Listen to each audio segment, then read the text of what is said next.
President Trump continuing to counterpunch Nancy Pelosi with a new Twitter taunt as the shutdown fight gets personal. After grounding her military aircraft yesterday, the president slamming the House Speaker for planning to go on an overseas trip during the government shutdown. And Pelosi's office is responding by accusing the White House of leaking information about plans to fly commercial, claiming it created a security risk that caused the trip to be stopped. The White House is pushing back, though, calling the charge, quote, asinine and a flat-out lie. Here's Pelosi earlier. It was very irresponsible on the part of the president. We'll go again. We'll go another time. This would have been my 9th trip. Do you view this as retaliation for your letter about the State of the Union? I would hope not. I don't think the president would be that petty, do you? Sarah Sanders firing back at Pelosi over the allegations, saying it's outrageous to claim the president would put lives in jeopardy. Meanwhile, it's a tale of two shutdown stunts for the media. Watch as Pelosi gets praised for trying to delay the State of the Union, while Trump gets trashed for axing her foreign trip. Speaker Pelosi flexing her constitutional muscle. The president has responded in sort of a childish way, is the only way to describe it. This bold power play by Speaker Pelosi. This is a sort of a classic example of Trump kind of overreacting. She's got a PhD in needling President Trump. What Trump has done today, tactically inept, strategically nitwitted. I mean, this is political genius. The only phrase that comes to mind is nanny, nanny, boo-boo. This is a case study in media bias, Dana. It's a pretty good example. It is a pretty good example. And when he was quiet for the day, remember, and she got all that press for a whole day, and the timing of the letter that your trip is canceled, coming a half an hour before they're to leave while they're on the bus, that was gold. Perfectly executed. Like really gold. And so, I mean, I remember I did my sister test, right, and she was like, oh, both of them, Trump, Pelosi, tired of it. That might be how a lot of people feel, but the media can't do that. I mean, come on. And then also when Pelosi says, oh, I don't think he would be that petty. It's like in the South when you say bless their heart. That's right. A little bit like that. Bless your heart, Greg. Yeah, I think it could have been Trump. It could have been worse. I mean, Trump canceling the trip is nice.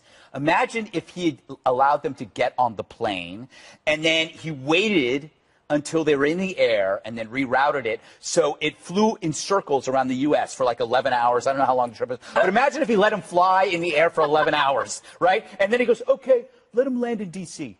And then they come back, they land in D.C., they're all tired, the ambience wearing off, they had a few drinks, they get out and like Nancy's like, wow, I didn't know Brussels had a White House. This is amazing. So I think that he actually did them a favor. Jim Acosta calling anyone childlike, he's basically the spokesperson for Gerber baby food. I think the whole idea of calling each other childish doesn't work anymore. No. It doesn't work because everybody is a child now. We're allowed. We live in a time where it's tit for tat, so that's okay. There's a really positive thing that's going to happen. I've said it yesterday. Nancy handed him the golden key. Get out of the State of the Union. It's boring. Think of it as State of the Union unplugged. Go back to its roots. Acoustic. An acoustic State of the Union, the People's State of the Union. You send a letter, then you have a rally. Everybody wins, and we stay here in New York. We don't have to take the train and sit on the Acela and listen to that bubble of bourgeois. I don't even know what I said. It's all about travel anxiety. I don't want to go anywhere. All right, this is one. This is Newt Gingrich talking about picking a fight with the president, and then you can react. I don't know anybody who is more predictable at counterpunching. You hit Donald Trump, he picks up a large log, slams you across the head, and says, see, you made me irritated. I mean, she handed him a huge softball and said, please knock it out of the park. I guarantee you he's going to spend part of every day from here on out finding a way to cause her pain. So the president's plotting in the Oval Office. How else can I cause Pelosi pain? I think that's the lights you better look on your face, Jesse.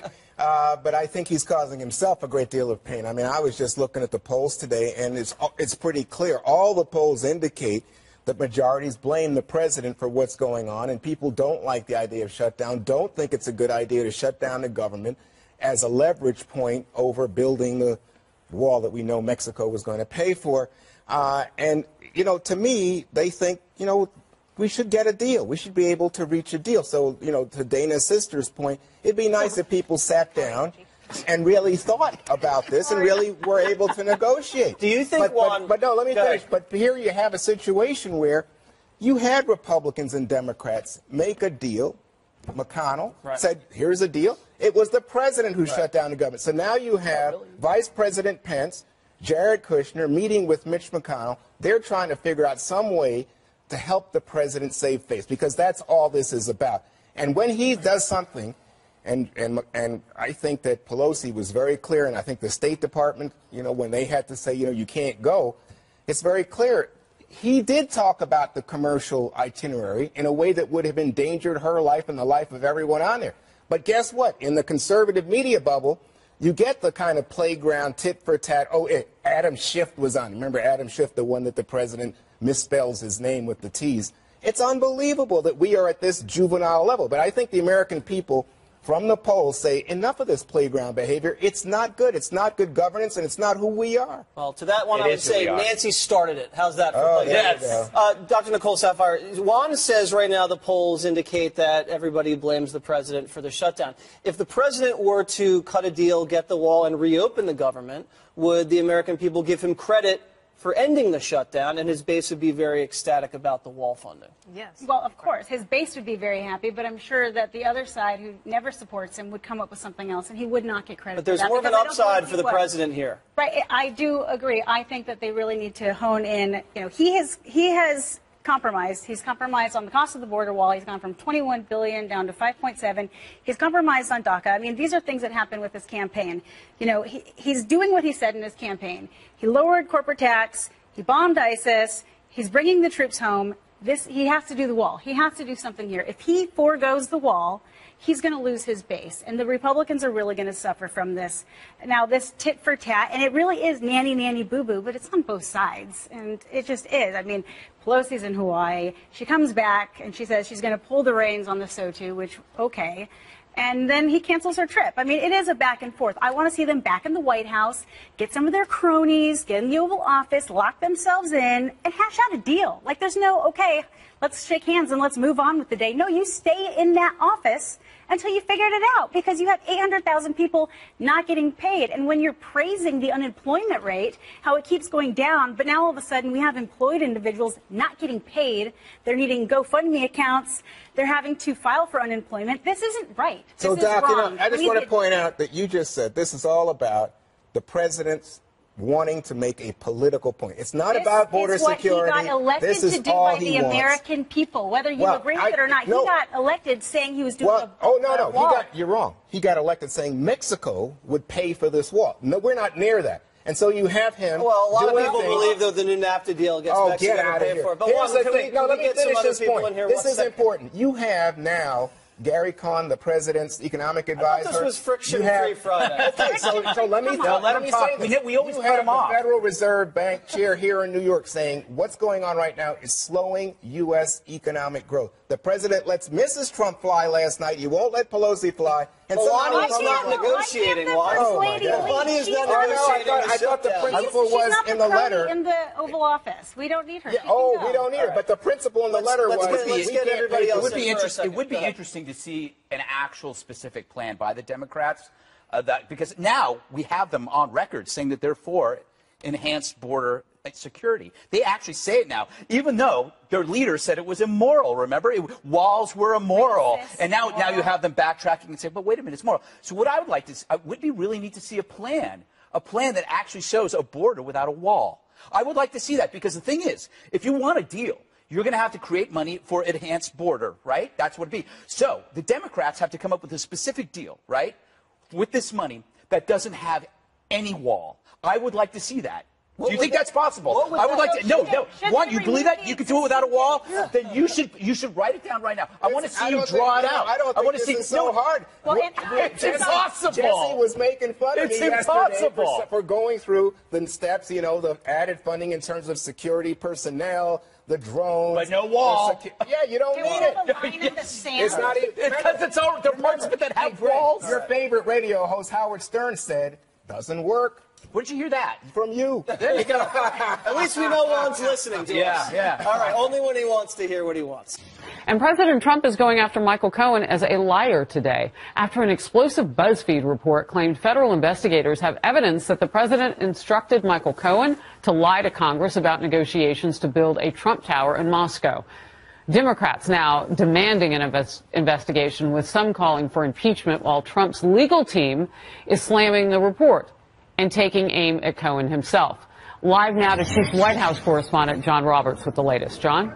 And getting more reaction from the president's outside legal team in just the last hour, Harris, in a statement that showed up in my inbox just a little while ago. Rudy Giuliani saying, quote, any suggestion from any source that the president counseled Michael Cohen to lie is categorically false. Michael Cohen is a convicted criminal and a liar. To quote the prosecutors, he has traded on a pattern of lies and dishonesty over an extended period of time, and for that, he is going to pay a very, very serious price. Today's claims are just more made-up lies born of Michael Cohen's malice and desperation in an effort to reduce his sentence. Rudy Giuliani's first statement earlier this morning was rather glib, saying, if you believe Michael Cohen, I've got a great deal on the Brooklyn Bridge for you, but being a little more serious about it now. Quoting two law enforcement officials, BuzzFeed News says Michael Cohen was told by the president to lie to Congress about plans to build a Trump Tower in Moscow, specifically the timeline for that and the president's involvement in it. The report also says that the president supported a plan during the campaign for him to travel to Russia to meet with Vladimir Putin and try to jumpstart the Trump Tower project. BuzzFeed quotes the president as saying to Cohen, quote, make it happen. We also got reaction from the White House this morning. Here's spokesman Hogan Gidley on it. Listen here. This is absolutely ludicrous that we are giving any type of credence or credibility to a news outlet like BuzzFeed. They are responsible completely and totally for the release of a discredited, disproven, false dossier. And now the author of the piece in question that you're talking about went on air this morning and said he couldn't corroborate any of his own evidence. He ran it anyway. But asked a couple of times by Bill Hemmer in that interview this morning whether or not they would issue a full denial of the allegations in BuzzFeed. Gidley kind of deflected. It has been the White House practice to not comment on this at all. So he kind of went a little further than they normally go anyways. Now, only BuzzFeed has this story. No one else, and we've been trying to, has been able to corroborate it. But here's something to keep in mind.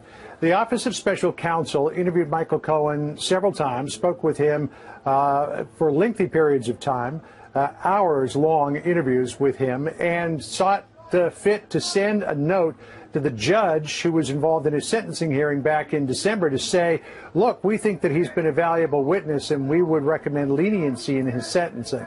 The judge, though, went with the recommendations of the U.S. Attorney for the Southern District of New York on that. Harris? All right. John Roberts, thank you very much.